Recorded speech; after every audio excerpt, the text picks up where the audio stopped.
Up next on Nebraska Stories, one of the largest migrations in history. A city that has become the middle of everywhere. What it means to become an American, helping African coffee farmers from the heart of corn country. And a visit to a Buddhist temple built by refugees.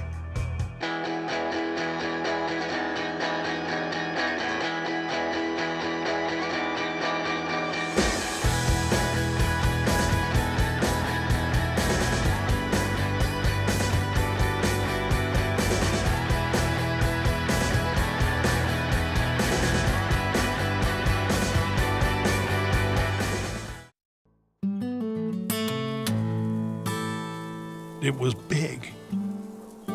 Lots and lots and lots of people. They were simply responding to the lure of land. John Carter knows pictures. He's been interpreting photographs for the archives of the Nebraska State Historical Society for decades. Carter studies photos for clues about the past. And when it comes to homesteading, there isn't much out there to investigate.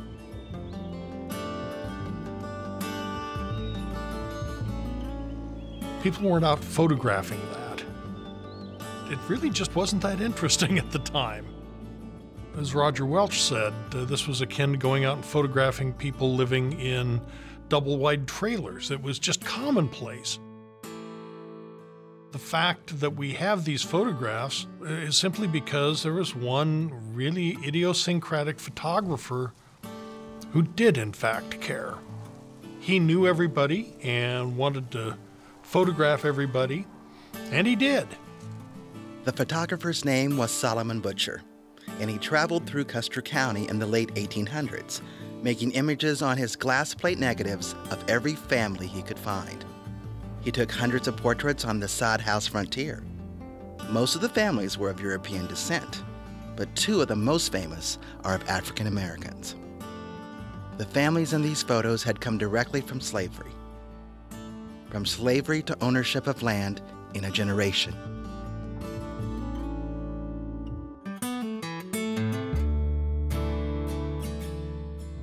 What we see in these photographs is exactly what we see in the photographs of all of the homesteaders. What these folks are telling us is that this is their stuff. This is their place. They have a place in the universe. That doesn't mean to play them down. What it means is that that's what everybody out here was doing. These were not folks coming out here from the wealthy and elite. These are not the people that are coming from the noble classes of Europe. These are folks who are coming here to answer a siren call to own land for the first time in the history of your family going back to Adam.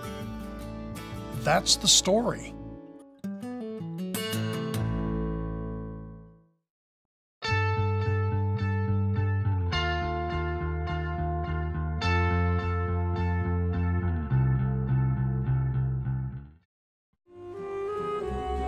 When you think of immigrants in America, you probably think of metropolises like New York, Los Angeles, Chicago, not the plains of Nebraska or the small city of Lincoln.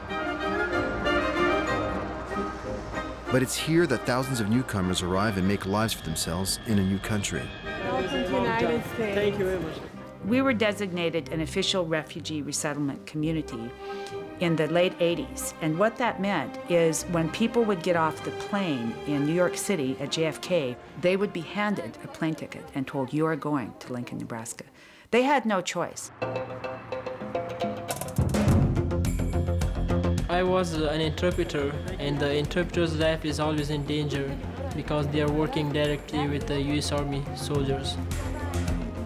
Even my wife, she was scared there will be suicide bombers will be across the street and he will explode himself and my kids will die. Immigration is a subject that stirs a lot of deep fears in people. They feel their community is changing. They don't understand the changes that are going on.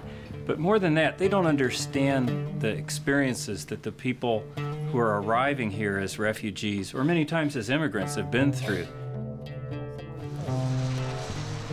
had to leave behind my 3 children, my mom, my dad.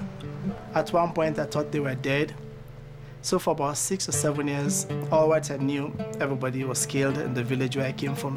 When I know I cannot stay, I take my children, 4 children, and run to the Thailand and Burma border and stay.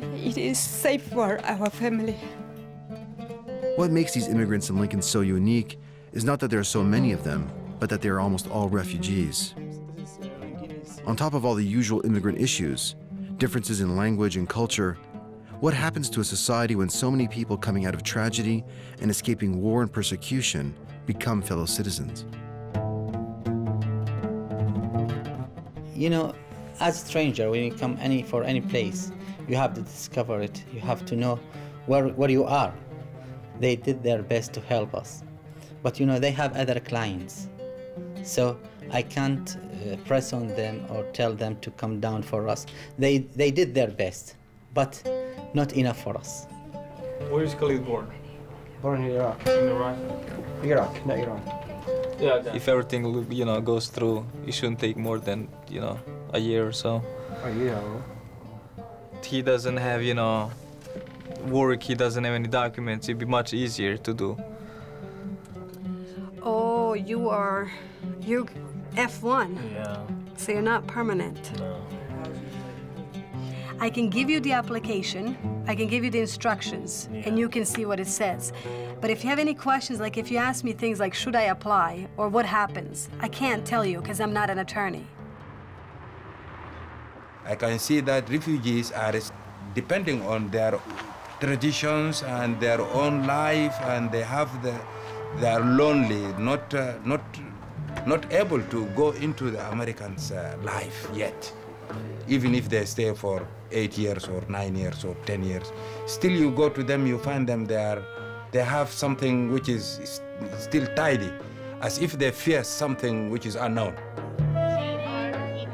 Our government enables people to come here, but then just leaves them adrift. It's easy for people to say they need to get a job, but if you don't know how to read the signs, to take a bus, or how to apply for a job, or dress properly for a job, or speak the language, or read a form, or fill in a blank, how can someone assimilate into our society?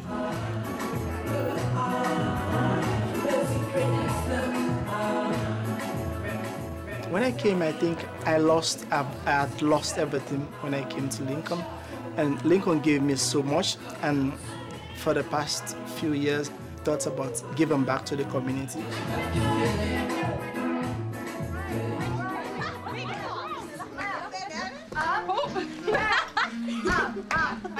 Language is the key, you know. You can know. When you have a language, you can communicate with people, but without language, you'll be like blind person. So it's very important to encourage them to come to school and learn. Now they are doing okay. They can say their name, they can write the address, they can answer the phone. Can you walk to school? A train? I want to admit my kids in the school first. That's my first priority, to admit them in the school. And then I want to search for a better job, to find a better job, and work 2-3 times because I have a big family, 5 kids. And I want to live here forever. Who are we going to call us?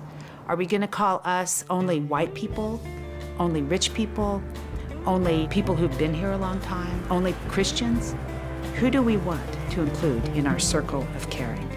Who do we want to extend compassion to, extend justice to, and fairness to?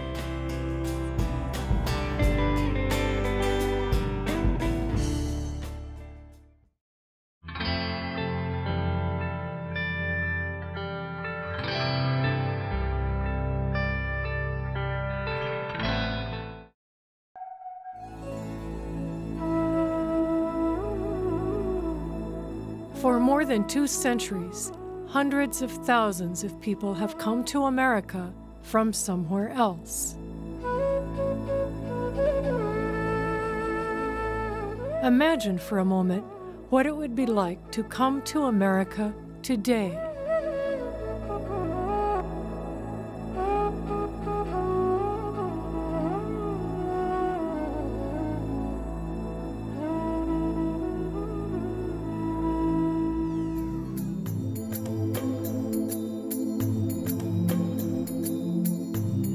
On Flag Day, June 14th, immigrants from India, Sudan, Iraq, the Philippines, Vietnam, Bosnia, Mexico, Kazakhstan, and Algeria took the oath of allegiance at the Homestead National Monument, itself a monument to American freedom and opportunity.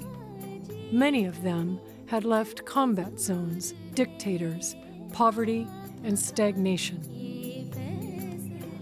It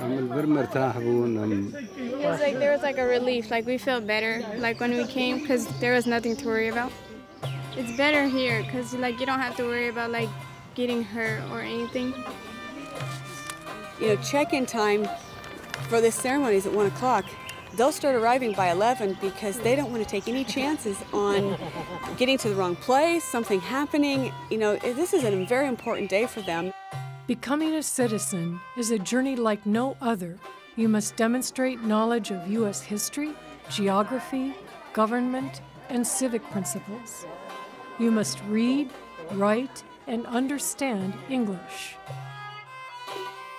You must convey an attachment to the principles of the U.S. Constitution. And you must swear an oath that for some is a bittersweet farewell to one's former identity. Hassan Omar Ali, Iraq. Van Thi Pham, Vietnam. Libya Zawiki, Bosnia. Jasmine Grace, Iman, Sudan. Van Thi Dru, Vietnam. The whole family come together because he was in the, he worked in the military for the South Vietnam, and he was in prison camp for 5 years. Do you hereby declare under oath that you will absolutely and entirely renounce and abjure? Back in Vietnam, you work hard, but you don't see the result, and so that's the one I think in America. But if you work hard, you believe in it, whatever you believe in, and you get. She want benefit, like she can vote. Yeah, like she feel like she American now, so she want to become American. I think people, I don't know if they realize what everybody goes through to become a citizen, and we're all born into it. We take it for granted. That you will support and defend the Constitution and laws of the United States of America. For me, it leavens the cynicism. So much of what we do in the courtroom in particular is unpleasant and sad, and this is both pleasant and joyous. So when I leave here, I'll be kind of on a high until I get home, and it'll carry into tomorrow when I will do 3 or 4 or 5 criminal matters, sending people to prison. So help you God. If you do, say I do. You're now United States citizens.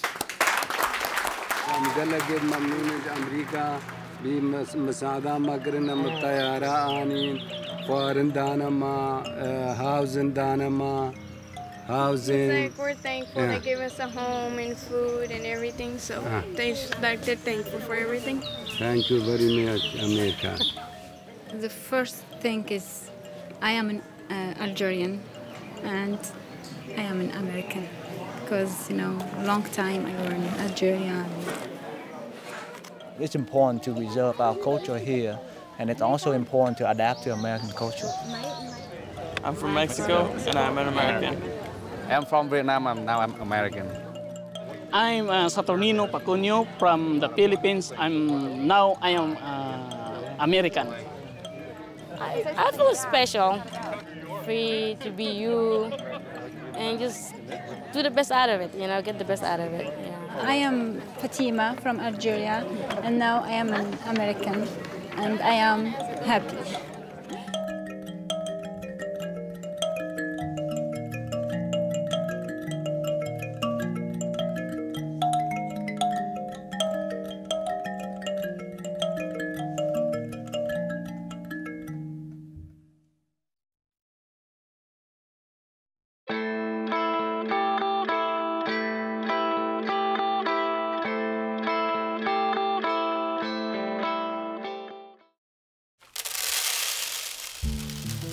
Nebraska is a long way from the African coffee belt, but it's here, in the heart of corn country, where Laban and Cora Jugana are hoping to stem the loss of coffee growers in Laban's native homeland of Kenya. For us, the way coffee started was somebody, when we were in Kenya, just asking us, can you help us market our coffee? And my response at that time was, nope, we're not in coffee. I don't know anything about coffee. I don't even drink coffee. Raised in the capital city of Nairobi, a city with a population of 5 million people, Laban's parents were the first generation in his family to receive a formal education. His father is a college graduate. My dad is more conservative, behind the desk kind of guy. My mom is out there figuring how things work, and she's not as scared to try anything. When it comes to work ethic and being bold, that was my mother, and I have a little bit of that in me. Cora was raised on a family farm near Aurora. Like Laban, she also grew up in a close-knit family. We would ride all over the farm. We would find trouble to get into out there, play with our dolls, build forts, stuff like that. I learned a lot just hanging out with my mom about, how to be an adult, how to raise a family. Family would be at the heart of many future decisions made by Cora and Laban.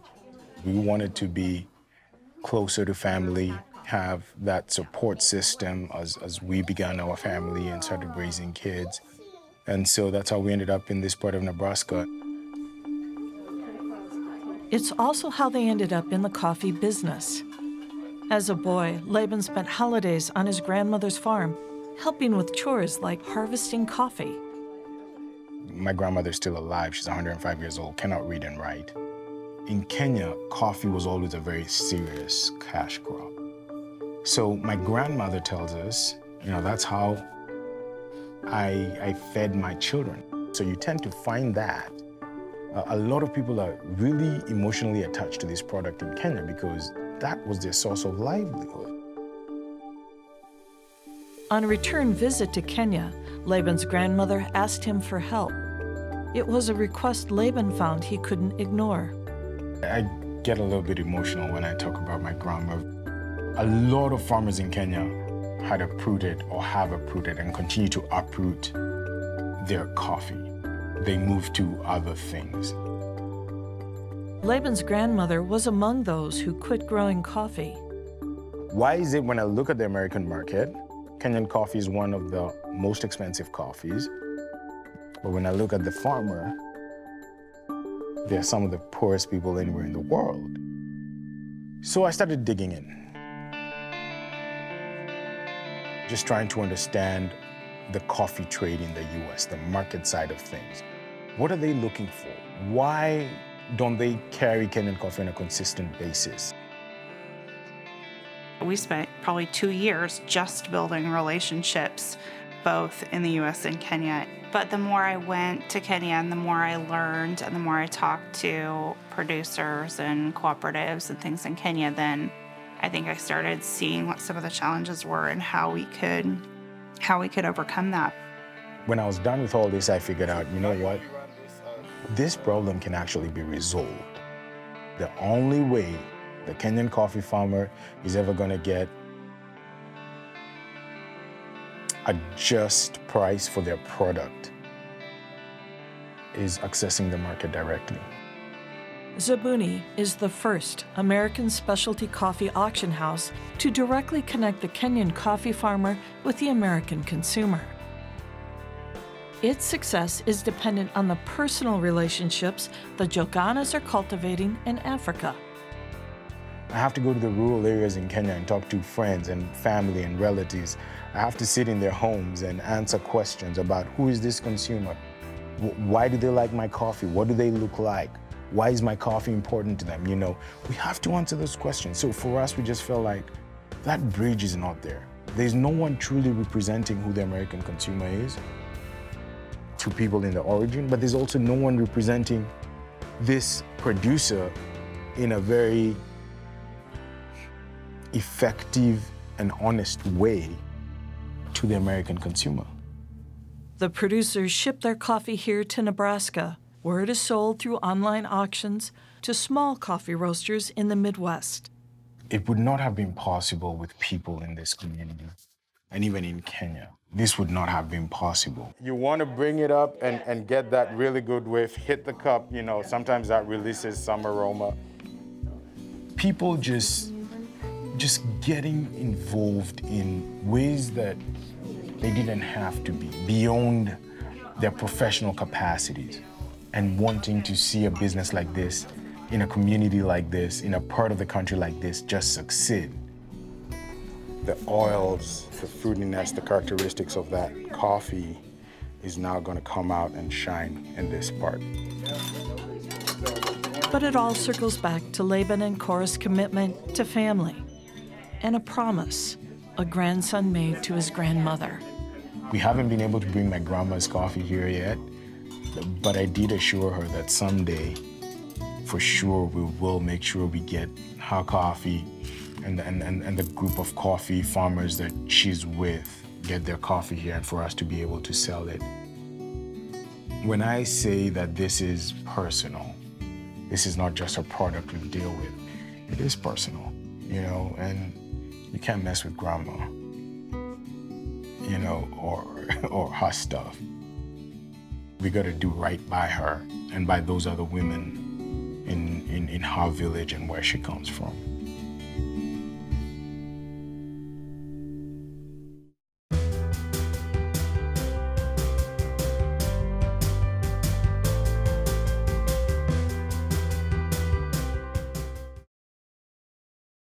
After the Vietnam War, emigration from Vietnam was at an all-time high.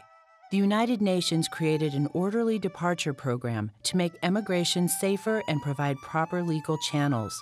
In 1990, Lincoln was declared a refugee-friendly city by the U.S. State Department, making Lincoln a major resettlement site for Vietnamese refugees. Settling into their new home included finding a way to keep their culture alive. Many found sanctuary in Lincoln's Catholic community, but for Buddhists, there was no gathering place. So in 1991, a group of Vietnamese Nebraskans founded the Linh Quang Buddhist Temple. My dad was one of the founding members of this temple. When they came here, a way for them to just kind of get together was through religion. My family and I came to America in 1993. We didn't actually start going to the temple until maybe a few years later, but we've always been Buddhists. In the early years of Linh Quang Buddhist Temple, a renovated house served as the meeting site. And in 2007 was when we came out here, and we had the groundbreaking ceremony, and then the building process started. And then 2011 was the grand opening that we had this location. A lot of these here that you can see are statues that we just recently got brought over from Vietnam.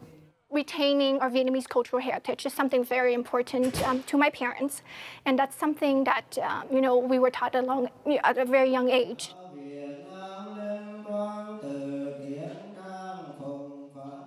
The first language of many worshippers at Linh Quang Buddhist Temple is Vietnamese, and the services are still offered in their native tongue. There are, of course, other reasons sacred text and worship services are not translated. Some of the words, the teaching is actually very deep, it has different meaning, and so when we translate that to English, it doesn't necessarily translate it correctly. There are two types of services. There's the main one in here, and then there's a separate one for the Buddhist youth group. The older people are generally in here doing the praying and the ceremony with the monk.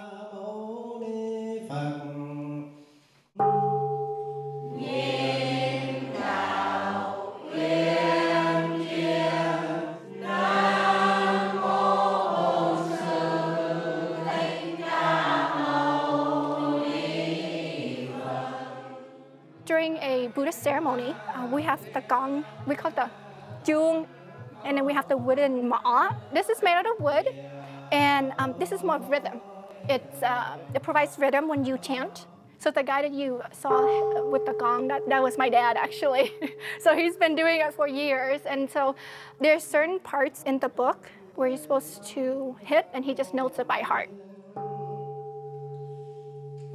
At Ling Guang, some have been on the journey all their lives, while others are new to the practice. One of the foundations of Buddhism is seeking peaceful living. The main teaching or purpose of Buddhism is so that people can live with compassion, with harmony, and with love. When Buddha was first born, he took 7 steps, and each step that he took, a lotus flower bloomed beneath his foot. A lotus. It grows in a very swampy, dirty area, right? However, when it blooms, it's very beautiful. And so as a Buddhist, you're kind of like a lotus. You don't let all of those bad things influence you. We have the story of Buddha playing out in these 5 panels here. It starts with his birth, and then to the point where he decides to give up the throne and give up his power being the prince to seek enlightenment. Buddhism is full of symbolism. From numbers to colors, every detail points back to Buddha's teaching. Those 4 pillars, they represent the entryway into the temple. And if you can imagine the 3 split in between representing the past, the present, or the future. There's Chinese scripts as well as Vietnamese script basically saying those that pass through the temple may be blessed.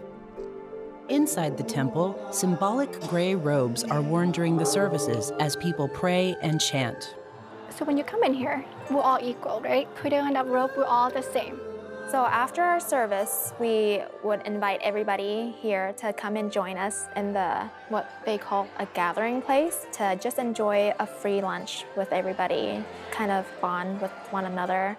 People don't always expect to find a Buddhist temple in Lincoln, Nebraska, but the members of Ling Guang love to open their doors to new people. We'll welcome those people who want to come to the temple for prayer or just for peace of quiet and the teaching.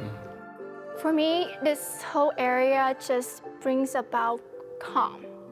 It's just a quiet place where you just to sit and to reflect. Buddhism is a religion, but to me, it's more like a teaching.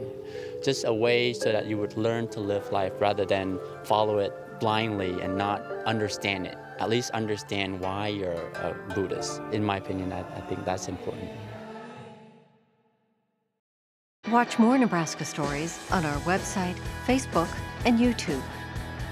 Nebraska Stories is funded in part by the Margaret and Martha Thomas Foundation and Humanities Nebraska and the Nebraska Cultural Endowment.